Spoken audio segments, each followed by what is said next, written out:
How are you? Good to see you all.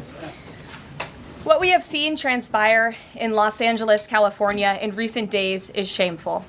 Left-wing radicals waving foreign flags viciously attacked ICE and Border Patrol agents as well as Los Angeles police officers. These criminals injured police, threw rocks at police cars and officers, burned vehicles, shut down freeways, and lobbed Molotov cocktails, all because the Trump administration was removing violent criminal illegal aliens from the city. These attacks were aimed not just at law enforcement, but at American culture and society itself. Rioters burned American flags, chanted "Death to ICE," and spray-painted anti-American slogans on buildings.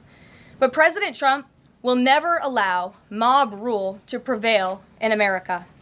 The most basic duty of government is to preserve law and order, and this administration embraces that sacred responsibility.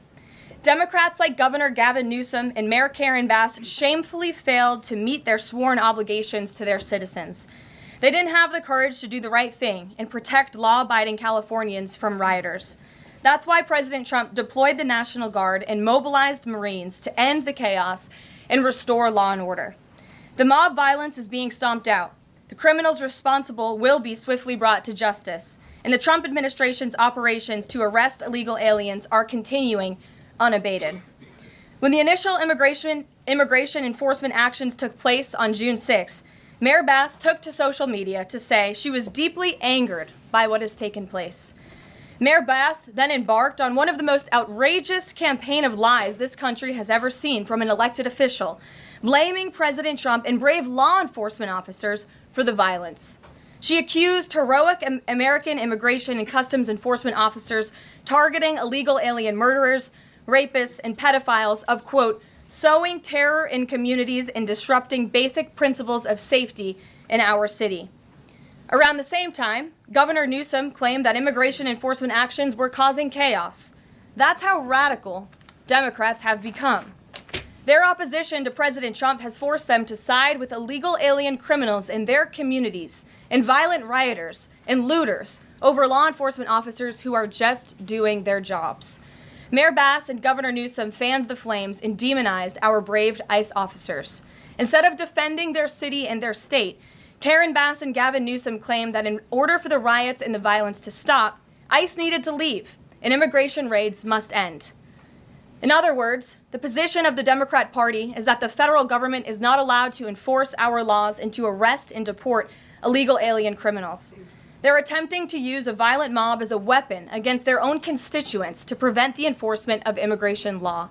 This is deeply un-American and morally reprehensible.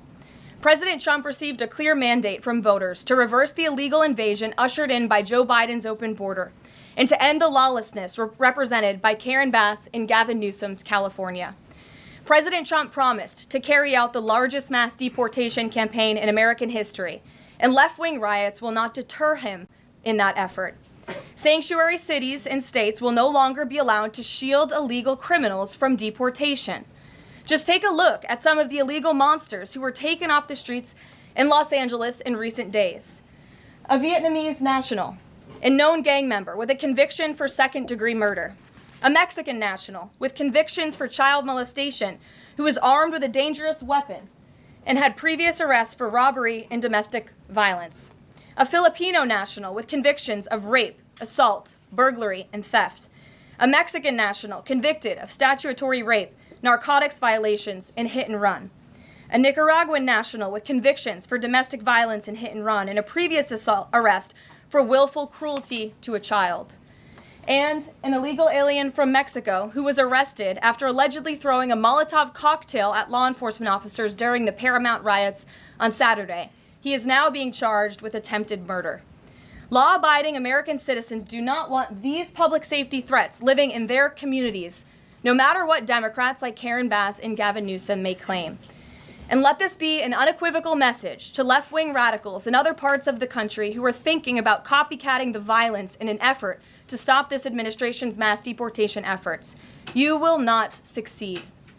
Any lawlessness will only strengthen this president's resolve to defend the majority of Americans who want to live their lives peacefully, free from the fear of violent criminal illegal aliens. As President Trump said, order will be maintained and illegal aliens will be expelled from our country. In economic news, the latest Consumer Price Index inflation report came in today below expectations again. Since President Trump took office, inflation has come in below economics expectations every single month. Core inflation held steady and remains at the lowest level since March of 2021. Wage growth remains strong. The average private sector worker is on track to see their real earnings increase by around $1,200 adjusted for inflation. And prices continue to fall for everyday Americans. Energy prices fell from April to May. Gasoline has fallen each month since President Trump took office, down 12% over the past year. And prices for meat, poultry, eggs, and fish are all down from April to May as well. Under President Trump's strong leadership, America is beating Joe Biden's record-high inflation crisis. And once the One Big Beautiful bill passes, our economy will boom like never before. This bill is the largest tax cut for middle-class Americans in history. The One Big Beautiful bill gives a 15% tax cut to working Americans and families will see increased take-home pay of $10,000 per year. The One Big Beautiful bill expands the child tax credit to $2,500 for more than 40 million American families with children. And the One Big Beautiful bill cuts taxes for overtime workers, saving them nearly $2,000 per year, and ends taxes on tips, saving tipped workers nearly $2,000 per year as well. All of these provisions are broadly popular with an overwhelming support from the American people. We need Republicans in Congress to finish the job and send the One Big Beautiful bill back to President Trump's desk for his signature as soon as possible.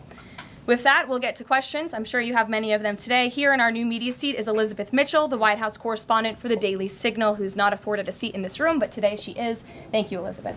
Thank you so much, Caroline. I have two questions, if that's okay.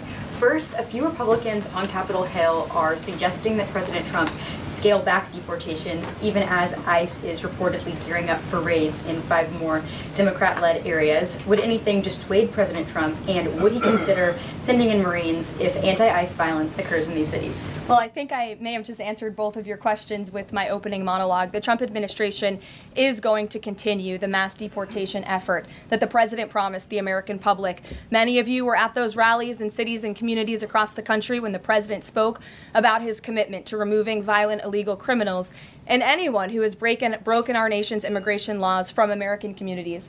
And God bless our ICE and Border Patrol who are working hard on that effort. This administration is going to continue that. And it's part of the reason we do need the One Big Beautiful bill to pass as well, may I add, because the bill provides funding to hire more ICE agents and Border Patrol agents, more personnel on the ground to conduct this important public safety work. Thank you. And on another topic, President Trump has indicated that aides to former President Biden who used the auto pen to sign major orders and pardons should be investigated for potential crimes. Does he think that Biden allowing, or at least being negligently unaware of this activity, was an impeachable offense? I haven't heard the president address whether it's an impeachable offense, but it could perhaps be a criminal offense, especially on behalf of staffers who may have been utilizing the president's signature without his authority or consent. I understand that Republicans on the Hill are moving in the right direction to call attention to this and to bring in some former White House staffers who clearly knew more than they ever shared and never addressed with the American public. And so we look forward to seeing where this investigation continues, and I know the Department of Justice is also looking into the matter as well. Alex, good to see you today. Good to see you, Caroline. Thank you. You mentioned foreign flags being blown during these protests. There are protest activities being organized for this weekend. Part of it are Democrats saying they want to reclaim the American flag. It's also being titled No King's Day. Does the president see himself as a king, and does the White House expect to see American flags being flown during these protests this weekend? The president views himself as the president of the United States of America. This is a constitutional republic, and we want to see all of our citizens be proud of the country in which they are given the privilege and the blessing to live. And I think that those images of foreign flags being waved with, by illegal criminals and by violent rioters in the face of cars blowing up and of flames in the city. I have photos of that here to show you. With this violence and destruction that occurred is an image that Governor Gavin Newsom owns. This is his city, and President Trump saw these images and he said that is not going to be accepted or tolerated, and hence why he deployed the National Guard and United States Marines who have helped to quell that violence. If I can ask another. Sure. if the president does end up deploying any National Guard members, perhaps Marines, to blue states, would he be in contact with the governors prior to this? Would it be necessary? Well, President Trump was in contact with Governor Gavin Newsom, despite some of the claims he's made in the last couple of days. The president called the governor on Friday evening and told him to let law enforcement in California do their jobs. And the Los Angeles Police Department, by the way, are fantastic people. They are trying to do the work that they've so bravely signed up to do to enforce the law, but they have been kneecapped by incompetent Democrat policies and Democrat politicians who do not allow their local law enforcement to correspond and coordinate with federal immigration authorities. And so President gave Gavin Newsom a warning and said, get it together. 24 hours later, we saw more images like this. We heard about Border Patrol agents who were being the target of rocks. These illegal criminals were throwing rocks at our Border Patrol and ICE agents, and so the president made the decision to federalize California's National Guard. Stephanie. Thank you. Two questions on the China trade deal, if I may. Sure. First, will the president formally sign the trade deal, and if so, when? Secretary Lutnick sort of alluded to the fact that it might be in a couple of days, but I'm curious if there's anything more specific to read out. Sure. I do have more specifics for you. I spoke to the president about this. He spoke to his trade team, who did a fantastic job negotiating this on behalf of the United States and meeting with their Chinese counterparts. The president is talking to them about the details of it now. But what the president heard, he liked. China has agreed to open their markets to the United States separately of this deal. And when it comes to this deal, we're going back to the terms that were agreed upon in Geneva for the release of some of those critical minerals and the magnets from China to the United States. And we have agreed to fully comply with the Geneva Agreement as well. So the president is reviewing the details of that with his trade team now, and you'll hear more from him, I'm sure. And then the second question, on tariffs, Secretary Lutnick suggested that the tariffs would remain unchanged with China. I'm wondering if there's any room for them to negotiate even lower, or if this is the floor.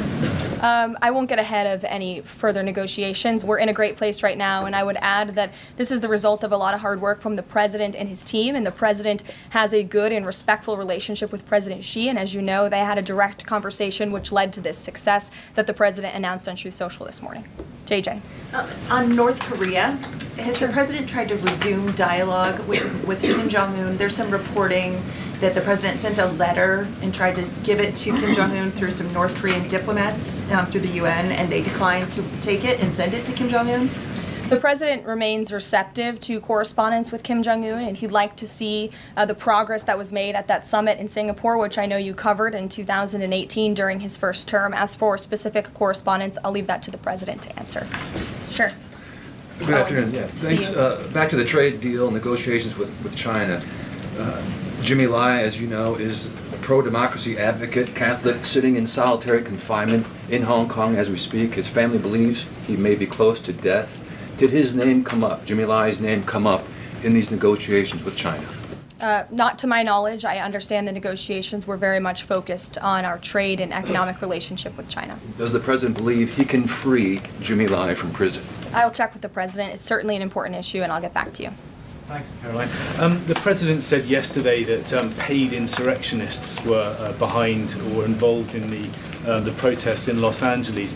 Does the White House have any more details about who they believe is paying these protesters? The president spoke about this last night when he returned from Fort Bragg, because frankly the president has a lot of common sense, and if you look at some of the imagery that we have received from the Department of Homeland Security and ICE and law enforcement who are on the ground, you will see boxes and boxes of very professionalized masks and rioting equipment being dropped off for these protesters. So it's a good question the president is raising, and one we are looking into, about who is funding these insurrectionists and these rioters and these protesters and these illegal criminals.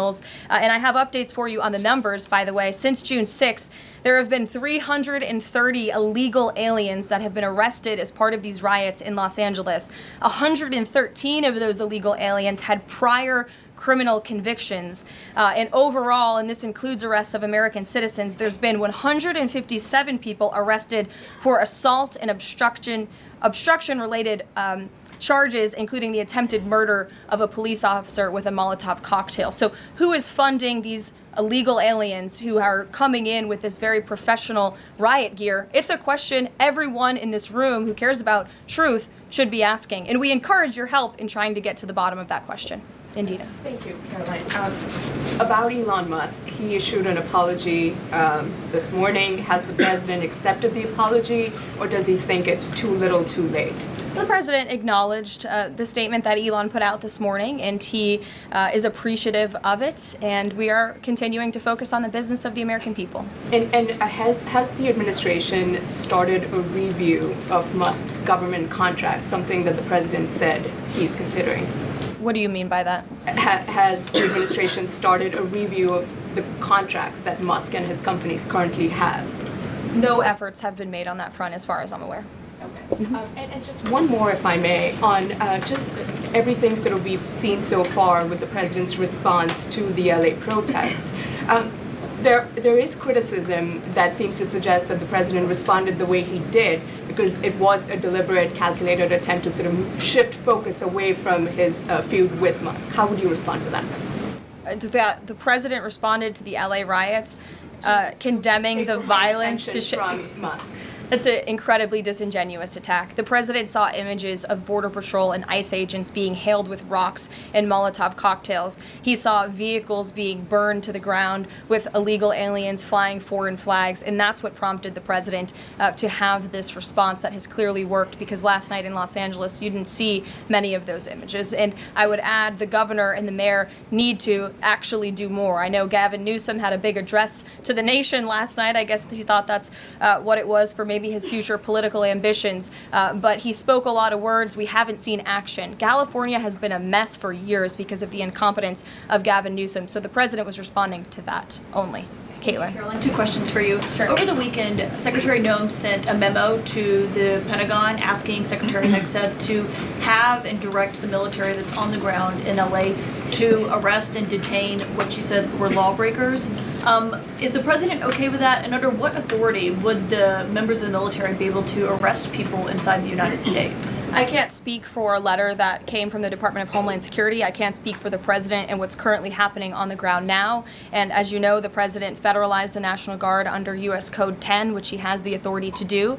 And our United States Marines and the National Guardsmen and women who are on the ground right now are helping to create a peaceful environment for ICE and Border Patrol, who were being, again, hailed with rocks, who were being violently and viciously attacked. They needed reinforcements, and so our United States Marines who are on the ground are providing those reinforcements to ensure the environment is peaceful so that these raids and deportations can continue. But he realizes they can't actually arrest people unless he invokes the Insurrection Act, which, I mean, seemingly was not something that was in Secretary Noem's memo, a clear distinction she did not make there. Again, you're trying to conflate a letter that was sent to the Department of Homeland Security to the president's legal authority. The president understands the legal authority that he invoked, and that's the current situation right now. When it comes to federalizing the National Guard, what is the specific criteria that the president is using for when he's deciding to do that, and in which states? The president was asked and answered this yesterday. He wants to see an end to the chaos and the violence. He doesn't want to see law enforcement officers being attacked. He wants to see peace. He wants law-abiding Californians to be able to bring their kids to school, to be able to go to work without seeing this violence in the streets. That's what the president's hoping for, and that's why he's taken this action. John. Thanks a lot, Caroline. Two questions on two separate topics. One has to do with the military parade taking place here in Washington this weekend. There's a lot of security around the White House complex, around the Capitol complex, even along the tidal basin. Is that just proactive? Are you expecting anything in particular in terms of unrest like we've seen in Los Angeles? These are proactive security measures to protect those marching in the parade, many of whom will be veterans and our brave men and women in uniform and Gold Star families. There's going to be military families from around the country who are flying into this parade. And of course, it's to protect the spectators who will be enjoying this incredibly patriotic show on Saturday, and I hope you all join us there. And then secondly, Secretary Pete Hegseth testified on the Senate side of the Capitol today, Yes. And he was asked about America's, the administration's view of Vladimir Putin's intentions. And specifically, it was asked whether or not his intentions go beyond, his territorial ambitions go beyond Ukraine. When that question was posed to the chairman of the Joint Chiefs of Staff, General Kane replied that he does believe that his territorial ambitions go beyond Ukraine, but Secretary Hegseth says it's not clear at this point. How does the president view this issue? president has spoken on this. He said, as he calls it, he believes Ukraine was always the apple of Putin's eye. And he made it very clear to Putin in his first term not to invade Ukraine. Putin didn't invade Ukraine because of President Trump's peace through strength foreign policy agenda and the effective deterrence policies that he implemented in the first term. Unfortunately, because of the weakness and incompetence of the previous administration, Vladimir Putin made the decision to invade Ukraine, and now we have this brutal war which the president is working very hard to end. Jasmine. Thanks so much, Caroline. The president warned that any protests on Saturday would be met with force. Can you clarify what kind of protest President Trump does support or find acceptable? The president absolutely supports peaceful protests. He supports the First Amendment. He supports the right of Americans to make their voices heard. He does not support violence of any kind. He does not support assaulting law enforcement officers who are simply trying to do their job. It's very clear for the president what he supports and what he does not. Unfortunately for Democrats, that line has not been made clear, and they've allowed this unrest and this violence to continue, and the president has had to step in. One question. So if there were peaceful protests on Saturday for the military parade, President Trump would allow that? Of course the president supports peaceful protests. What a stupid question. Raquel. Thank you so much, Thank you, Caroline. Raquel, and then I can go to you, Francis. Go. Thank you so much, Caroline. I have two questions. One about Israel. Yesterday, the U.S. ambassador to Israel said the U.S. no longer is pursuing the goal of an independent Palestinian state. Can you confirm that the president is no longer supporting a two-state solution? And is President Trump considering diplomatic action against countries who takes action against Israel during next week UN conference? Right now, the president views the situation in Israel and Gaza as deeply unfortunate and needing to end. And the president is realistic about the current state of affairs in this region of the world. And that's why the president has said the number one focus and priority of the administration is to release all of the hostages from Gaza and to end this conflict as soon as possible. The administration is still pushing very hard for the release of all the hostages. And as for what happens next, clearly Gaza is an uninhabitable place. It needs to be rebuilt with the help of our Arab partners, and the president wants to see that happen as well. Take a couple Just one on the G7 engagement. President Trump is traveling there on Sunday. Other presidents beyond the G7 leaders are also going. President Lula from Brazil, President Sheinbaum from Mexico, and President Zelensky from Ukraine are also going. Do you have confirmation if President Trump is meeting any other leaders on the sideline of the G7? Yes. To know about the Lula engagement. I can confirm there will be quite a few bilateral meetings between the president and other foreign leaders. The White House is still working very hard to finalize that schedule, and we will provide that for you as soon as we have it. Great.